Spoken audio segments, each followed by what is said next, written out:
Welcome, everybody. Today we are talking about how we sabotage ourselves on a regular basis. And if you think you don't sabotage yourself, then you're probably kidding yourself. And, life sometimes, I think for all of us, we feel like we've been punched in the face sometimes, especially punched in the gut.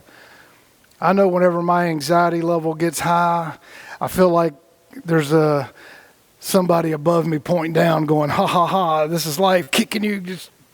It can be stressful. And stressful creates all sorts of negativity, which causes all sorts of things. And there's a lot of reasons for that. Like we can let bills, other people's negative energies, the stress of life just gets us into this kind of non-productive state of mind. And I know a lot of people, and me included, have done this. Like when something's really stressful, I'll make like a real kind of half-hearted prayer, like, oh God, please help me, and then keep going about my day doing stupid crap. And that's really a bad practice, and I'll do that sometimes if I forget to meditate in the morning. I'll just go about my day, and all of a sudden I'm kind of stressed out, and I'm sure this has happened to all of y'all, and go, God, please help me, and then just keep on staying in that negative mindset without changing. And that creates more anxiety. That creates more self-sabotage. And so all these slides today are going to be sprinkled with some ideas to help that and a bunch of different things that we do to sabotage ourselves. Like I know some of you women that watch, and most men, including myself, probably too often, Jill will say, if there's somebody pretty that walks by, I cannot help myself but to look at them. And I don't think anything sexual. There's not I'm not even thinking, like there's not even a thought. Just, no. And then I'll catch myself. I'm like, what are you doing? like, don't you see yourself looking at that? Like, cut it out. And I don't know any man that doesn't do that. And I don't know how we're wired that way, but that is some self-sabotaging stuff that is pretty rude. Because I've caught myself, or Jill has elbowed me, holding her hand, walking somewhere, and all of a sudden somebody pretty walks by, and I'm like, not even the thought in my mind. And Jill's like, hey. I'm like, oh, sorry. But I know other men that have wonderful relationships and that will purposefully go out to have extra marital affairs, and risk and sabotage their entire life for no reason. Why they do that? And I don't particularly know that, but that is a problem, and a lot of people, and women too. A lot of us know many women who have affairs on their husbands, and you're like, what are you doing? Why? He's a good guy. What sort of void is missing? What's happening? We continuously do it. Like we eliminate relationships that we could have with other people because they're different from us. Like having a gay friend, having a Muslim friend, having, that girl meditates. I don't want to know her. That's weird. Oh, he's from China. He's probably a communist. I don't ever want to talk to him. Oh, what is he, a sheep herder? I'd keep on sheeping over there, get away from me. We have these weird things in our minds that prevent us from even getting to know somebody else because we close our minds off to what possibilities may even exist. And I think that it's extremely unfortunate and a big way to sabotage our own life, because what are we missing out on? Probably a lot. One of the things that I think is the biggest sabotager is that we don't set boundaries. And we have to have healthy boundaries.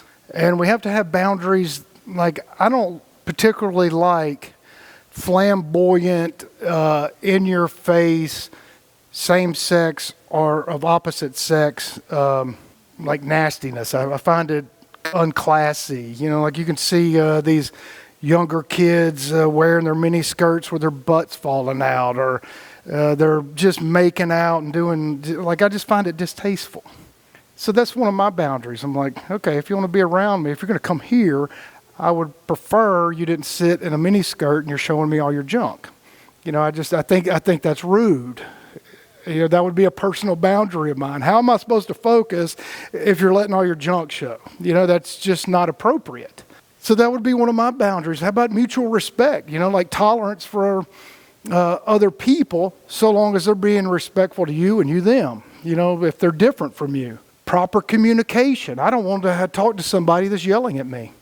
I don't want to talk to somebody that is constantly interrupting me or putting others down. Like sometimes we all interrupt. Steve said something the other day, I'm sorry I interrupted.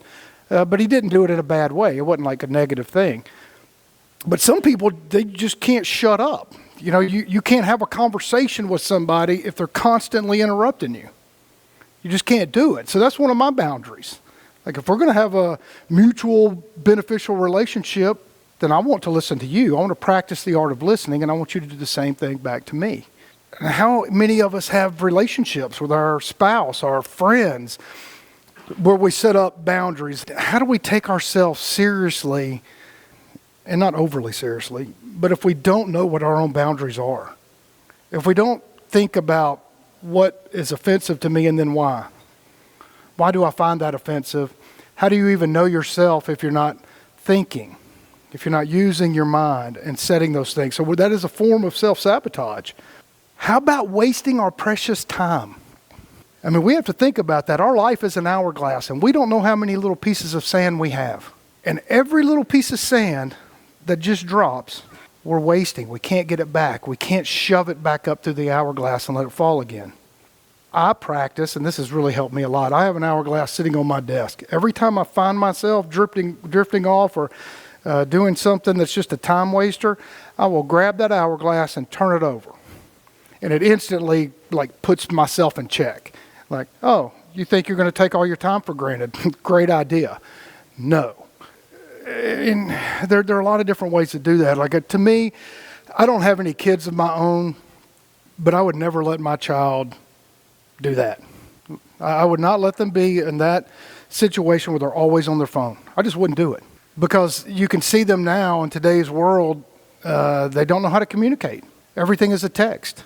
Or if it's a phone call, it's super brief. They don't know how to communicate. What are we going to do in 20, 30, 40 years from now? Everybody speaks in these these little, they abbreviate all the words. And I don't even know what half of them mean. I'm like, and I'll ask people, can you just call me or spell your words out? It's crazy. Or how about all these kids, Jackson and Noah, who are here every Sunday, but they're in Colorado skiing this week. They play video games like crazy, and it drives me up the wall. But it's their life, so I'm just it's their life. They can do whatever they want to do. But as somebody who is, I wouldn't say a mentor, but whatever I am to them, I will say, hey guys, y'all said y'all wanted to work out more. Perfect time. It's a perfect time to do that. You're wasting away. Oh, I can't sleep, so how about I just watch Netflix until I pass out? How about that? What else could I be utilizing my time for because I can't get it back?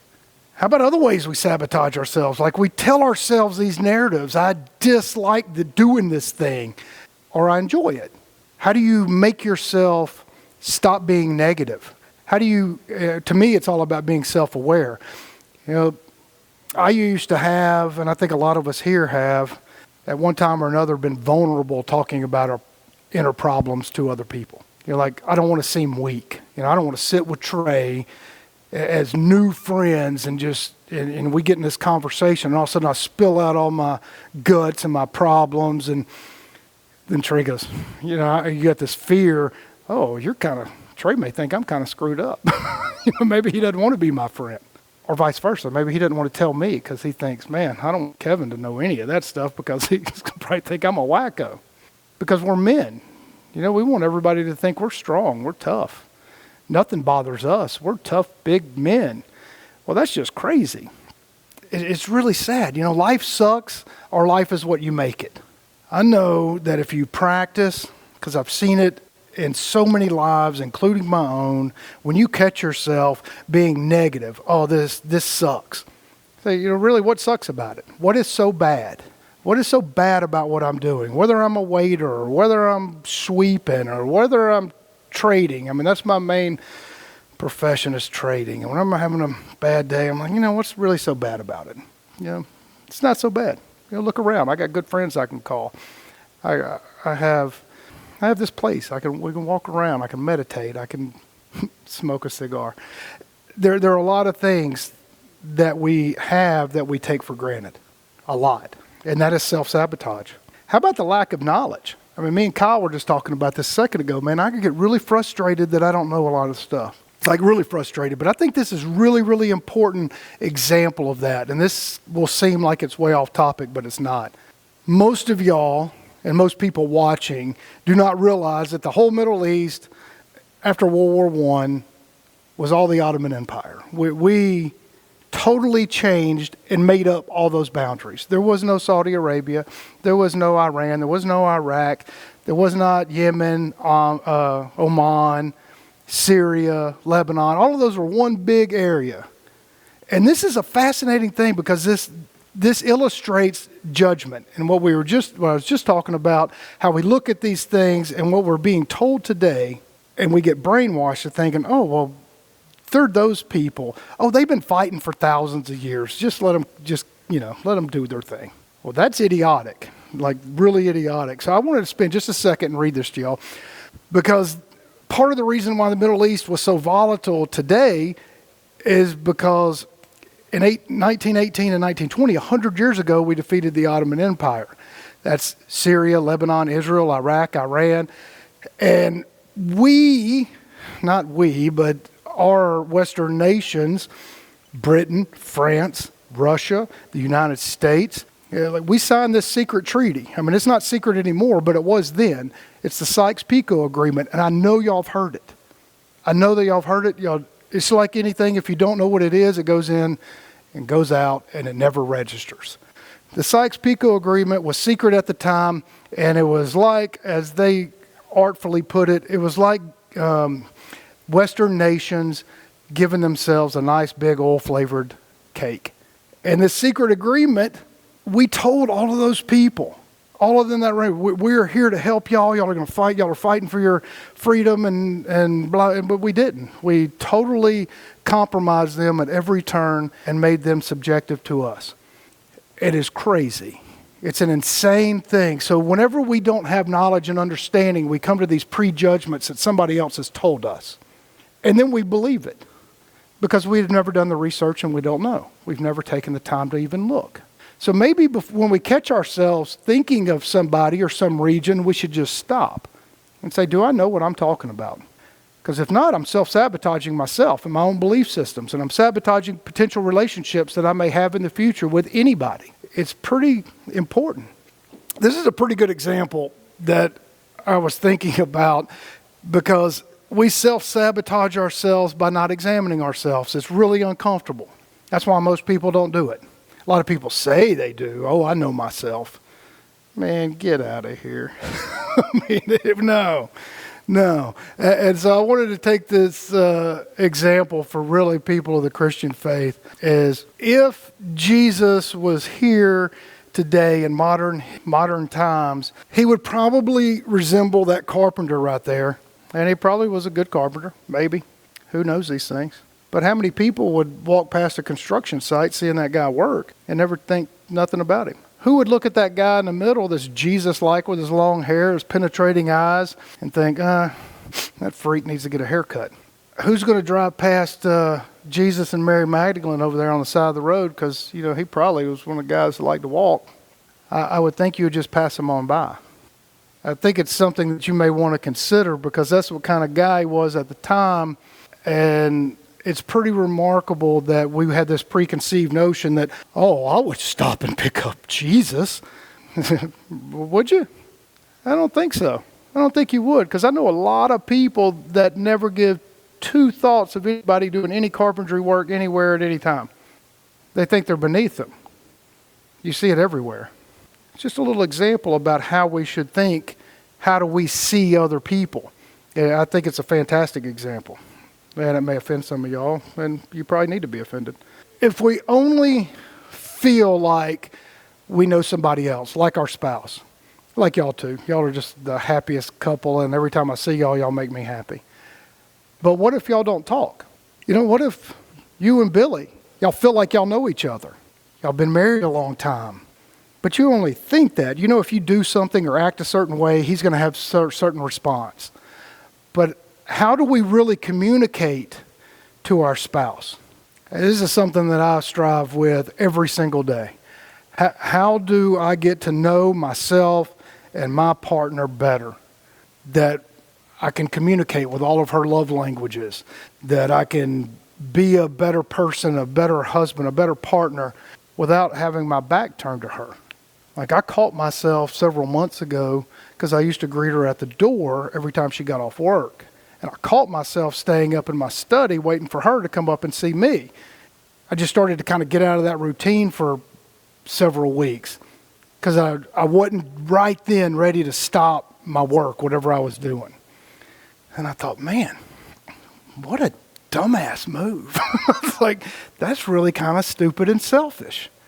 And then I really didn't like it. Then you kind of kick yourself a little bit. You're like, dude, what are you doing? That's the person you love. That's the person you chose to spend your life with. And so you're just going to sit up here and wait until you're done. You're way more important than her. Well, that's just crazy. Like, that was crazy. I caught myself being crazy, so I had to stop that.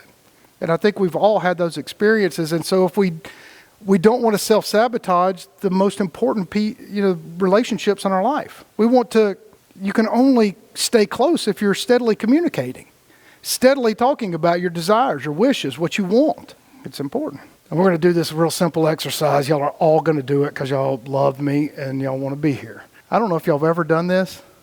Just hug yourself. Just do it. You too, Steve. Man, just take a deep breath, hug yourself. And that's it. I mean, it's just nice. Like, you can forgive yourself. We've had a lot of people here struggling with alcoholism. We've had some addicts come here. We've had people that know that they're rude at times come here. We've had people that, all sorts of people come here. And we know we make mistakes. We know we may fall back off the wagon. We know we may, oh crap, I did this stupid thing. I took something for granted. Like, we have to be able to forgive ourselves instead of just piling on that negativity about ourselves. Like, we're all going to continue to make mistakes. I'm probably going to do something selfish again with Jill. And then I'm going to catch myself. I'm like, okay, dude, forgive yourself. Now go fix it. Like, go fix it right now. Don't wait. There's no hesitation. If I did anything to ever piss off Andrew, I want to be able to catch myself and go, no. Whatever I'm doing, Andrew, that might piss you off anytime in the future, I want you to know, if I don't see it, you need to tell me. Thank you. And I think that is what friends are for. And I'm real lucky to have Ricky, because Ricky calls me out on all kinds of stuff all the time, and I appreciate it. How about self-sabotage and going into debt? Like, how often do we buy crap we don't need? Because we want to look a certain way. We got to, oh man, did you know those new shoes? I got to have them. My life is going to be so much better with these shoes. Oh God, I got to have this new car. I got to have this new whatever. But then we don't have money for an emergency the next day. What is it? It's like 60% of all Americans don't have $500 emergency money. That's insane. Like truly insane. But any spare money we have, we'll go out and buy an extra expensive lunch. We'll do all these things not to make ourselves better. How about not doing an honorable performance at our job? Like, this is a big deal. Who's going to want to keep somebody that doesn't work and doesn't do a really good job? People that want to elevate, self-aggrandize their experience. Aaron, who wants to do these things? Who? I mean, who wants to have somebody around that says they can do something and they can't? Who wants to have somebody around that is not maintaining their own personal self-respect? Doesn't show up exactly on time? Doesn't call and let you know, hey, I am sorry, I am going to be like 2 minutes late, and they let you know 30 minutes in advance. That happens to all of us. If you don't maintain your solid relationship that people go, hey, that's a good guy, that's a good girl, like, you can count on them. If you don't have that kind of reputation, nobody else wants you around. If you don't do a good job at anything you're doing, whether it's sweeping the floor or building a high-rise or cooking a great meal, if you're not doing your best, everybody's going to know it, and then they're going to talk crap about you. You know, that Andrew likes to cook, but man, did you taste that crap he brought over today? you know, I think that would be something of disappointment. How about this? Only through discussions with ourselves and others can we discover, who the real inner us, real inner you is. And I think what we do here, and I know from and other places like this, from fellowships, discussions, interviews, group meditations, or talking, or going out walking in nature. Man, I love walking out here with people with my shoes off. Like, it's great. Well, when it's not so cold, but it's fantastic. If we don't have other people we can bounce ideas off of, we can talk about our issues with, it's real difficult to only be able to do that with yourself. Most people just can't talk to themselves and fix their problems, including Ricky. It's true. How about that person has a different opinion than mine? Man, how many times have we seen liberals and conservatives just like they can't even have a conversation because they hate each other. Like they just can't stand it. It's insane. So why is that? Why do we have these things? Well, they're different than me.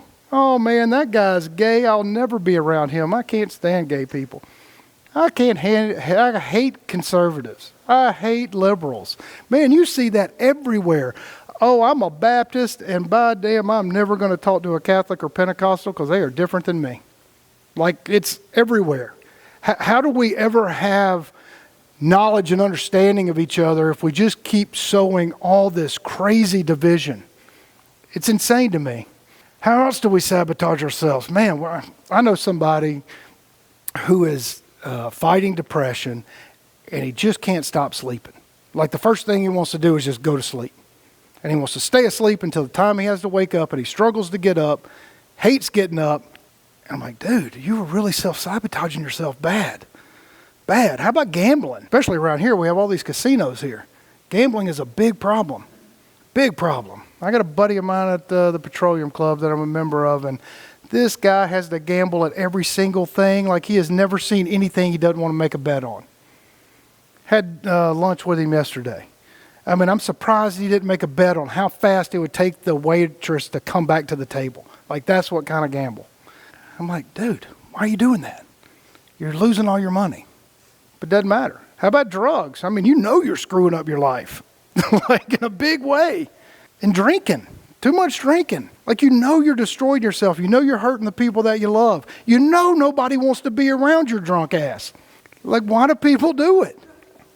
I'm dead serious. And there's two people in here right now that I'm specifically talking to. Like, nobody wants to be around a bumbling drunk. It's retarded. Like, why do we sabotage ourselves that way? I had this experience recently because I allowed my ego to sabotage me. And it kind of was funny, so I just wanted to mention it because I got over it. But I had a truck that looked exactly like the white one. And I've had that kind of truck for the past almost 20 years, a big F-350. And I did not realize that I associated my personality and who I am with a big truck. I never thought about it. And I was like, okay, I was spending about $1,200, $1,300 a month on diesel driving this thing. Because I drive a lot. And sometimes I just make up a reason to drive because I want to listen to an audiobook and I know it forces me to pay attention. And so I said, I'm going to trade it in for this exact truck right there on the right to save a bunch of money on gas. Now I spend about $250 a month on gas versus a whole lot more on diesel. But I got this truck and I'm like, man, this is a nice truck. I like it. But why do I feel kind of small? Like, why do I don't feel like myself right now. I feel kind of, am I weak? Like, I felt, this is weird. I can pull into a parking space easy. I like to be, I'm coming. That was crazy to me when I realized that was my personality. I was like, holy crap, I've really identified myself with always for the past 20 years being in a big truck. I'm like, why would I sabotage my life like that? Because I don't need a big truck anymore. I don't haul stuff around like I used to. I don't pull trailers. I don't go get stuff that I used to get all the time. But I associated it with strength. And now I feel kind of puny. Well, I felt kind of puny. Like, why am I? I'm so low to the ground. It's so weird. I hope people still like me. It was a strange feeling. And so those things we have to catch. Like, I know that there's other examples in y'all's own life that happens with. So if you can recognize it and be aware of yourself, go, oh, I feel that way because of this. You can start to change the narrative that you tell yourself, especially writing in a journal, which Bonnie's going to get really good at, because Bonnie is starting to write in a journal, and I'm very proud of Bonnie. How do we do this? How do we overcome some of our personal sabotage? It is self-awareness. We do whatever it takes to put yourself in situations that prevent you from doing hateful actions to yourself or others. Like, I think about this. Somebody that wants to gamble. Well, call somebody or go hang out with your buddy that doesn't like to gamble, because then you know you're not going to go gamble. If you like to drink, go hang out with friends that don't drink. Like, if you're just aching to drink, you're like, man, I've got to have a drink. I just can't wait to do meth, however you do meth. Like, whatever it is, go to those other people. Like, right now, like, just go. Because you know you won't do it. You know you won't do it. If you know you got high anxiety and you know you're like just flipping out over your life's problems, go hang around with somebody really calm that has their stuff together. If you want to be financially independent because you're struggling over your bills, you better find some people that don't worry about their money very much because they're very financially astute and well off. You better go hang around those people. Whatever it is that you're lacking, you need to find those friends and be around them. And that is why I like to eat, but I don't want to learn how to cook. That's why one of the reasons why I love Andrew and Dean. Just picking, Andrew. But it's true. You know, you want to be around people that offset you. And you have to discover how your ego can be your friend and your enemy. And you have to keep it in check. If you don't, you're in trouble. You're going to self-sabotage your entire life. And I don't think that's what we're here for. I think we're here to break free. I think we are here to connect with other people. We are very social. We've mentioned this in other podcasts, how, you know, what is the worst torture is putting somebody in isolation. Putting somebody in an isolation tank. We need to feel the energy of other people. And if we're going to, and we have to have that, so if we need it, then let's pick the people that are going to help us the most in life, and it's going to be a mutually beneficial relationship where we can help uplift, we can break these chains off, and we can allow ourselves to be vulnerable. We can allow ourselves to say, hey, I really would like to do this other thing, I just don't know how. I really wish I could stop doing X, Y, and Z. And you have a pool of people to choose from instead of being a rude, yelling, crazy, selfish person. I think it's important. And we need to recognize how we self-sabotage ourselves. So if you like this, everybody at home, like it, subscribe, and if you're in the local area, come join us because we want to get to know you too, especially if you don't yell and scream. Go see us at themysticsoftexas.com. Thanks for joining us.